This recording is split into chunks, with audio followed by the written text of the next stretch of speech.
Ang pag-anunsyo ng pagtakbo ni Sara Duterte sa 2028 ay hindi simpleng balita. Isa itong politikal na shockwave na dumurog sa ilusyon ng oposisyon na may laban pa sila.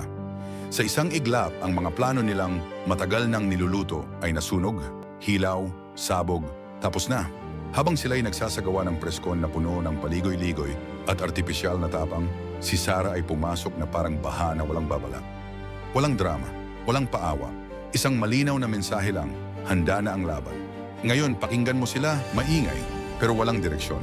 Kritikal daw, nag-aalala raw, nagtatanong raw. Pero ang totoo, takot ang nangingibabaw. Dahil alam nila, hindi na ito laban ng retorika. Ito'y laban ng lakas, koneksyon at determinasyon. Ang oposisyon ay sanay sa entablado. Si Sara sanay sa giyera. At sa larong ito, hindi nananalo ang madaldal. Nananalo ang handang tumayo kahit mag-isa, humarap kahit binabato, at umusad kahit kinakaladkad pababa. Kaya sa mga kalabang nag-aakalang sapat na ang ingay at intriga, malinaw ang babala. Hindi ninyo kayang pigilan ang alon sa pamamagitan ng sigaw. Dahil ang paparating ay hindi kampanya, ito ay pagdurog. Ngayon, makikita mo ang takot na pilit tinatakpan ng ngiti. Mga salitang concern, question, at duda. Pero sa likod nito, panic ang tunay na emosyon. Dahil alam nila, ito na ang laban na hindi kayang idaan sa press release at scripted outrage. Ito ang klase ng leader na hindi kailangang sumigaw para pakinggan, hindi kailangang magpanggap para sundan. Sa bawat hakbang niya, mas lumilinaw ang isang katotohanan. Ang 2028 ay hindi na kung sino ang tatakbo, kundi kung sino ang kayang tumindig.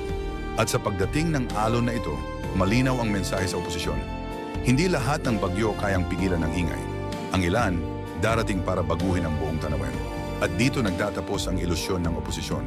Ang pagpasok ni Sara Duterte sa 2028 ay hindi simula ng kampanya.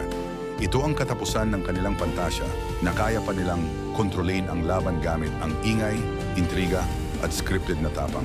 Habang sila'y nagsisigawan sa gilid ng entablado, umandar na ang makina ng kasaysayan. Walang atrasan, walang paumanhin. Ang laban ay hindi na tanong ng pangalan, ito'y tanong ng tibay. Sa politikang puno ng piking tapang, darating ang leader na hindi kailangang magpaliwanag kung bakit siya sinusundan. Dahil ramdam ng tao ang bigat ng kanyang presensya. Ito ang oras ng pagyanig. Ito ang oras ng pagbasag. At sa pagdating ng alon na ito, malinaw ang katotohanan. May mga laban na hindi na nadidiskartehan, tinatapos lang. Handa ba ang mga kumukontra o aanurin na lang sila ng realidad na hindi na nila kayang pigilan? Dahil sa politika, darating ang sandaling hindi na sapat ang ingay. Ang mananaig ay yung kayang tumayo kahit nag-iisa. Kung nagustuhan mo ang ganitong klase ng walang takot na pananaw, yung hindi nakikiuso, hindi umatras,